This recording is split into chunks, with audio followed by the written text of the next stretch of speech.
this is the place to do it. Hey, travel reporter John Bartell here. You're watching Bartell's Backroads, where the sights along the way are just as memorable as the destination. In this episode, we're checking out some eye-catching landmarks. And we're going to start things off in the heart of California at a landmark known as the Palm and the Pine. Sandwiched in between the southbound and northbound lanes of Highway 99 in Madera County, the palms and the pines don't get a lot of attention, but their symbolism is unmistakably obvious. The palm representing the south, the pine representing the north. Author Steve Newvine writes about historical landmarks along Highway 99. The palms and the pines are a well-known landmark in Madera County. It's considered the center of the state. Singer Danny O'Keefe wrote a song about them.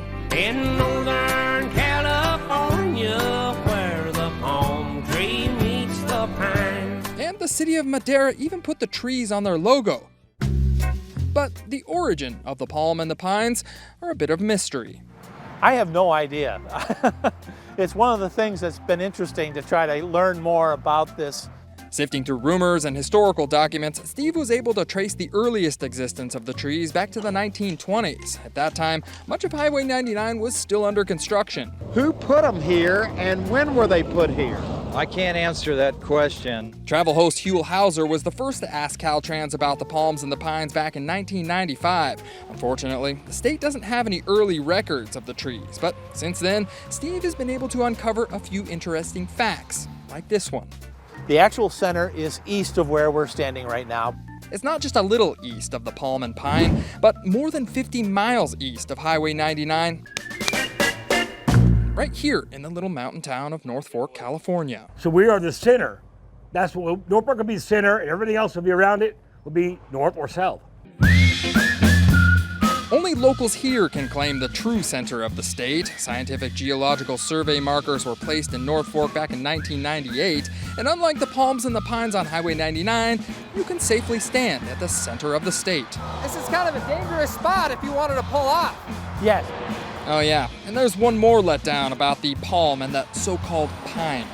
It's actually a cedar tree. Steve says the real pine died a few years ago and this was the replacement. But regardless of the location or the species of the tree, the symbolism is still there.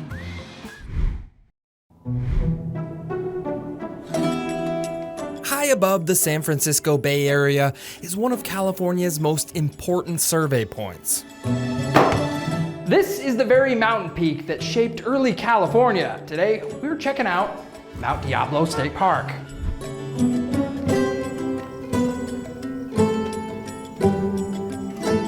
With the right mixture of color and a delicate paint stroke, Jeff Raula stands at the bottom of Mount Diablo to capture the details that springtime has bestowed on the hills. I like the drama of it, I guess.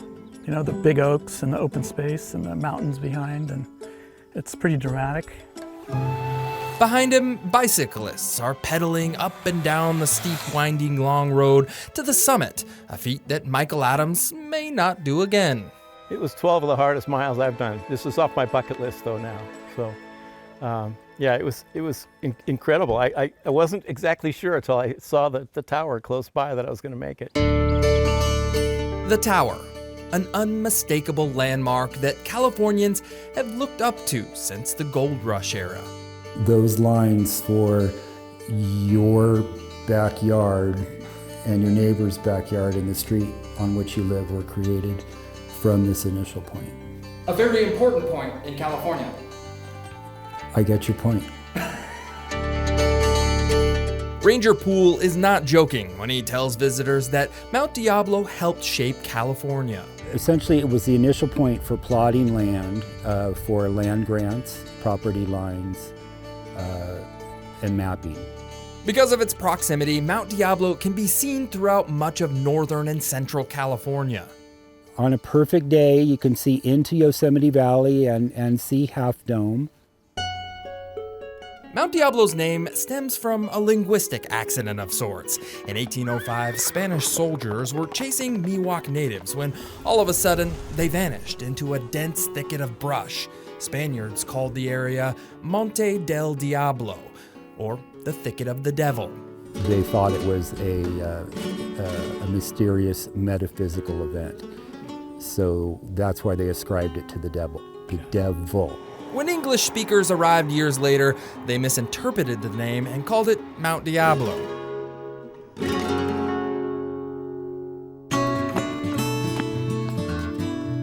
The tower on top of the mountain also has an interesting story. It was built during the Great Depression as a part of the New Deal's Works project. And on some of those locally sourced sandstone blocks, you can see fossils of shells and sea creatures. These are all sea animals? Yes, this was once ocean floor rock.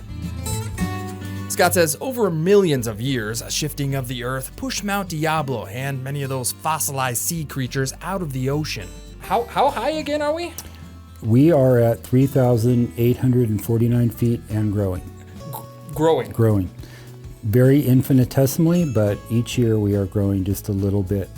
Scott estimates that Mount Diablo grows about an inch or so a year, which is making it much harder for those hikers and bikers to reach the summit. Nobody's going to know this, right? But I had to walk the last 100 yards. It's so steep. I couldn't Don't tell anyone, dude. That was public. I'm not going to tell anybody that. Yeah.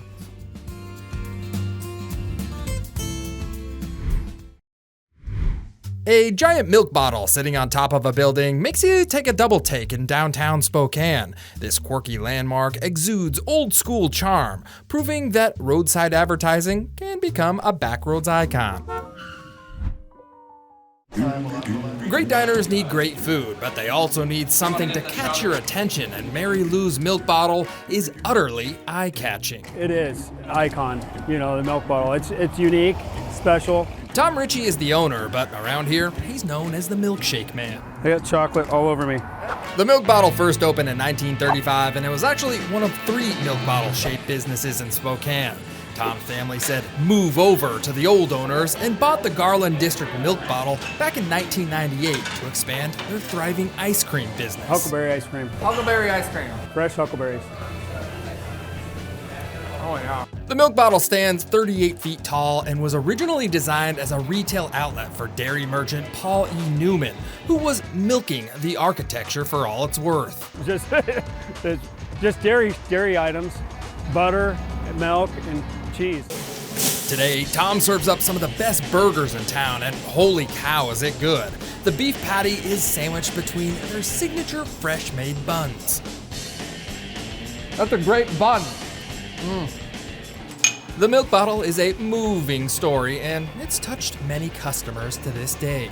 A lot of old-time customers, like they come in every Tuesday, every Wednesday, every Thursday. It tells us that, we're doing something right.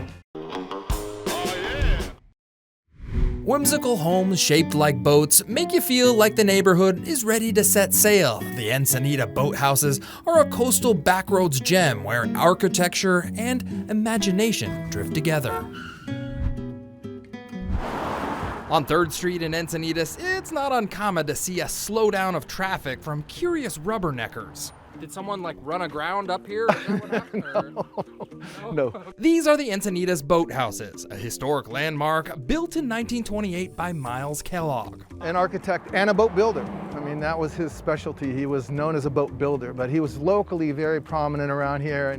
Historian J.T. Knowles says Miles Kellogg was a bit of an eccentric character and also a bit of a scavenger. On Moonlight Beach, which is about 2 blocks away, we had a dance hall down there, and during Prohibition that was torn down. And he owned this property, and he decided that he was going to recycle all those materials from the dance hall and come and build these. The boathouses were built to be apartments, and that's what they've been for nearly 100 years now. Come on in. Much like a real boat, the quarters are tight. The boat is about 15 feet tall, 20 feet long, and boasts an area of about 1,100 square feet. Real tight quarters. Look at that size of that closet. The lady that lived here, famous around here, raised her 2 sons here from very, very young. They both shared this bedroom. Though small, the boathouses have all the modern amenities, including a kitchen, living room, master bedroom, and front porch or bow with a great view. JT says the boathouses have had many happy tenants over the years, but unfortunately, the last tenants were asked to jump ship.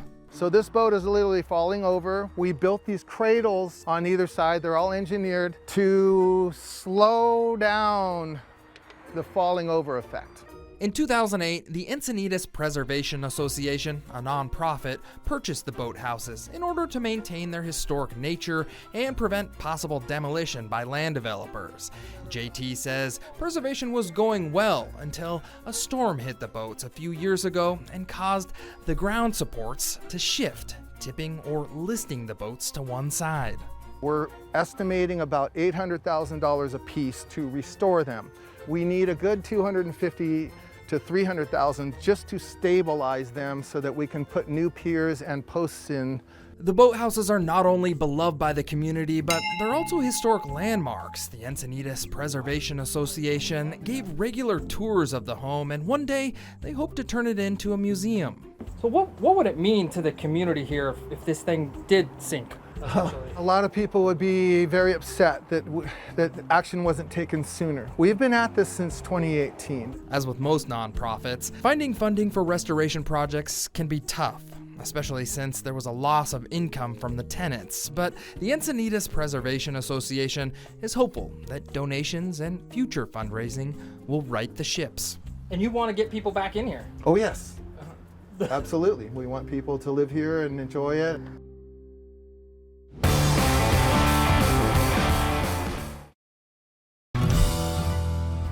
Hey, you're watching Bartell's Backroads. We're checking out some eye-catching landmarks. Up next, we're heading to the Bay Area where there's a Greek-style Parthenon. It's a monument that shows you how mountain fresh water makes it to the city.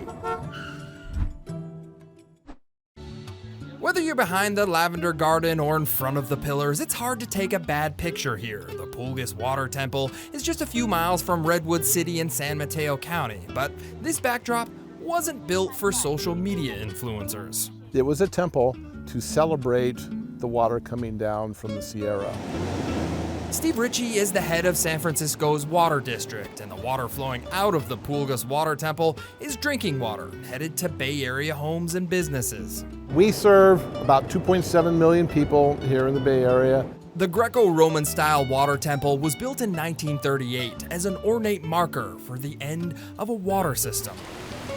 Water system that transports water from Yosemite National Park all the way to the Bay Area. That's by gravity all the way. There is not a pump in the system to pump it up. Tastes like Yosemite. After the 1906 earthquake that hit San Francisco, many homes burnt to the ground because there was a lack of water. This prompted city leaders to find a more reliable source. That source came from the Tuolumne River in Yosemite's Hetch Hetchy Valley. But first, the O'Shaughnessy Dam needed to be built to store water. And it's named for Michael O'Shaughnessy, who was the brains and the engineering of this whole thing. Michael O'Shaughnessy was a brilliant civil engineer who spent the last 20 years of his life building what became the Hetch Hetchy water system, a design that took water more than 160 miles over hills, trenched through the San Joaquin Valley, and piped under the bay. And so the delivery of water came here in October of 1934. He died 2 weeks before it showed up here. People from all over came to see the first flows of water come out of the water temple. But if you look at these pictures from 1934, you'll notice that it's not the same temple as it is today. Well, the reservoir is about a quarter of a mile that way. They built a fake water temple just to celebrate the water getting here for the first time. The original water temple was not in a very accessible spot, so 4 years later, a new Pulgas water temple and a park was built here off Cañada Road in Redwood City. This is merely a decorative reflecting pool here. Today, San Francisco Water, Power, and Sewer is the third largest water provider in the state. And you can see all that water from the temple as it makes its way to homes and businesses.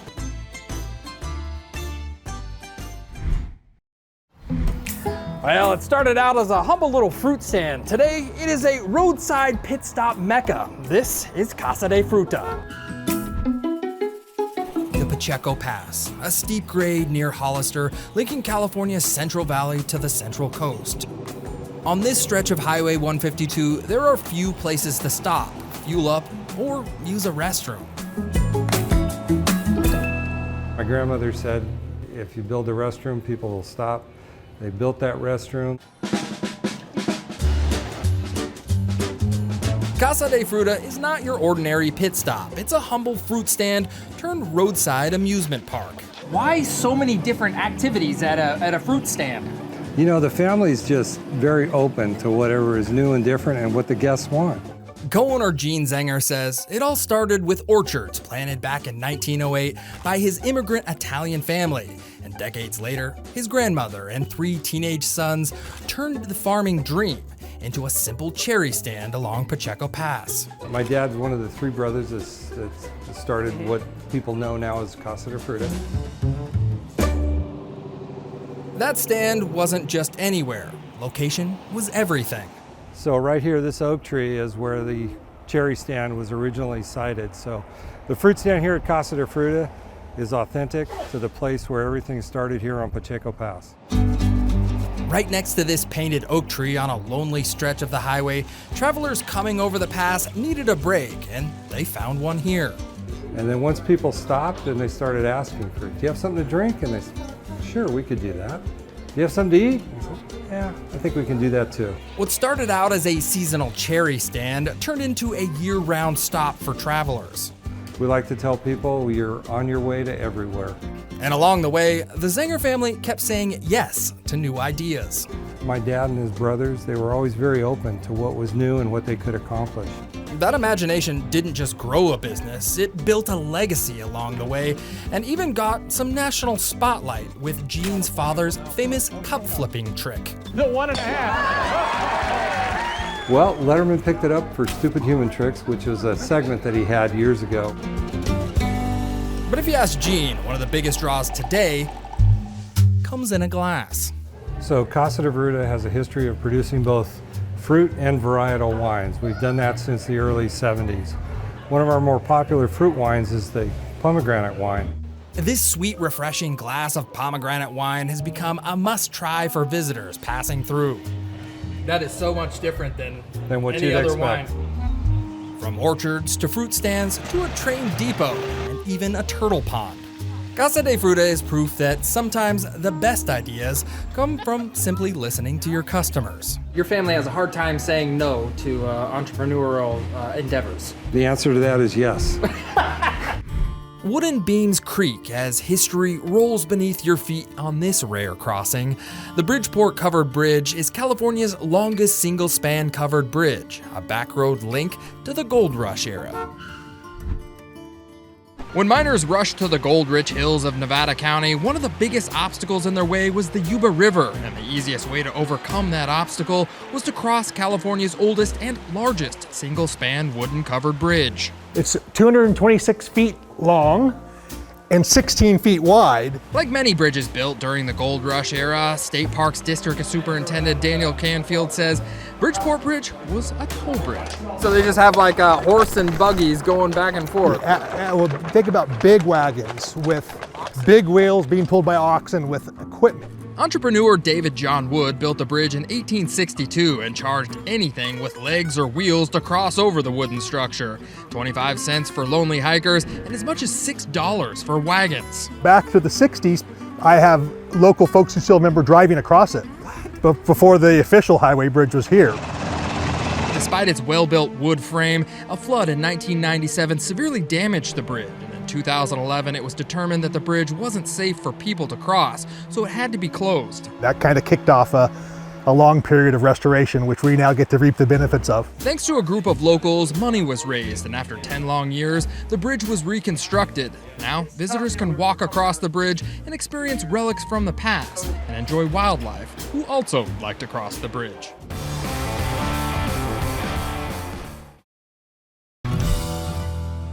Hey, welcome back to Bartell's Backroads. We're checking out some eye-catching landmarks. Up next, we're gonna head to Berkeley, California, to a landmark that not only made history, but made it into the movies several times. When the clock strikes 12 at the UC Berkeley Campanili Tower, Jeff Davis's concert begins. Jeff is what you call a Carolanist, and for the past 23 years, he's been playing and teaching students to play music on what is essentially giant bells. Our biggest bell is 5 1/4 tons. The noon concerts generally last about 10 minutes, and you can hear them across campus in many parts of the city.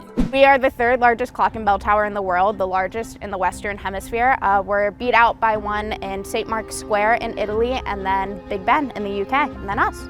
Maggie Debelak and Rohil Bingay are among the many campus ambassadors who give tours of the Campanili, which has been open to the public for over a century, thanks to its robust engineering. When it was built, they used 3 times the amount of steel that was necessary in order for it to stay upright. So now it is considered the most earthquake-safe building on campus. A $5 ticket will get you an elevator ride to the top of the tower, where you'll get a magnificent view of San Francisco and the Golden Gate Bridge. Another view from the Campanili is some famous film locations on campus, most recently Christopher Nolan's biopic Oppenheimer. I was actually giving a campus tour the day that they were filming, and they made me reroute all the way around the College of Chemistry. The Campanili is one of the most visited tourist attractions, not only on campus, but in the Bay Area. Well, gravity seems to have taken the day off at this roadside oddity near Mono Lake. The upside-down house in Lee Vining flips everything you know about architecture, making it a backroad stop that turns your perspective on its head. Sometimes it takes more than ice cream or good barbecue to catch the attention of tourists. The small gold rush town of Lee Vining has some pretty good competition. On one side of Highway 395 is Mono Lake. On the other, Yosemite National Park. That's why this historic town built a trap. Well, coming to Lee Vining was on the bucket list. A tourist trap, and it sucked in John McKeague all the way from Cambridge, England. You ever seen anything like this before? Nope. Welcome to the only upside-down house in Northern California. Do you think this house was built from the ground up or from the sky down? All jokes aside, the builder of this house actually has a backwards backstory. Her name is Nellie Bly O'Brien, and she was a movie actress with Charlie Chaplin. Nellie Bly Baker was her screen name, and after years in the silent film business, she gave it all up to live the rugged life in the Sierra foothills. Did a lot of backpacking and guiding. She was a California guide. Linda LaPierre is a historian, and she helped publish a lot of Nellie's old memoirs after she died. She was on the inside back cover of Life magazine. Nellie was a pretty impressive lady. She owned a hotel and resort and built the upside-down house with her own bare hands back in 1956. This is not the original spot. No. Nellie died in 1984. Then in October of 2000, the upside-down house was rescued and trucked several miles to Lee Vining. Well, everything's upside down in here. Yes. The Mono Basin Historical Society restored the upside-down house to its original condition. What am I standing under right here? That's a chamber pot. Isn't that the toilet? Yeah. Nellie was a very detailed-oriented woman with more skills than many of her male counterparts. She built so much stuff. She was a licensed electrician. Her craftsmanship stood the test of time, but the house does require some topsy-turvy maintenance. Do you ever have any leaks from the bottom at all, or? We do not, but the floor blew off. Nellie's architecture eventually earned the building the only upside-down historical marker in the state. Also, the allure of trapping tourists from all over the world. Do they have a little better building practices over in the UK? Something completely different to what we're used to in the UK. 7 stories of wood, winding stairs, and pure imagination rise from the Central Valley. The Treehouse at Traver is a backroads curiosity where one man's vision grew into a towering work of art. Located off Highway 99 in Tulare County, you'll find the little farming town of Traver. Fruit trees dominate the landscape, but the best view in town is located at Bravo Farms inside their 7-story treehouse. Here we go. If you're lucky, co-owner Halim Azar will give you a tour of the treehouse. Just a fair warning though, watch your head. No. Not exactly made for adults, is it? No, not that, no. Once at the top, you can get a good look at the other attractions at Bravo Farms. Oh! Like this one. Try out your trigger finger at the interactive shooting range. Just to let you know, no skunks were harmed in the making of this video. Very friendly. If guns aren't your thing, head over to the petting zoo and say hello to Larry the llama, or you could pan for gold at the mining company. And don't forget to check out the toy dump truck collection. There's kind of just a mishmash of things, a lot of different kind of activities. Yes. Bravo Farms is also known for their cheese factory and locally sourced produce. There's a whole lot going on at this roadside attraction, but there's one thing for sure. Bravo Farm prides itself on introducing travelers to the surrounding agriculture. We are like a mini Nutsberry farm. Hey, thanks for watching Bartell's Backroads and checking out some eye-catching landmarks with me. I hope it's inspired you to take a little road trip of your own. I'm John Bartell. Hope to see you on the Backroads.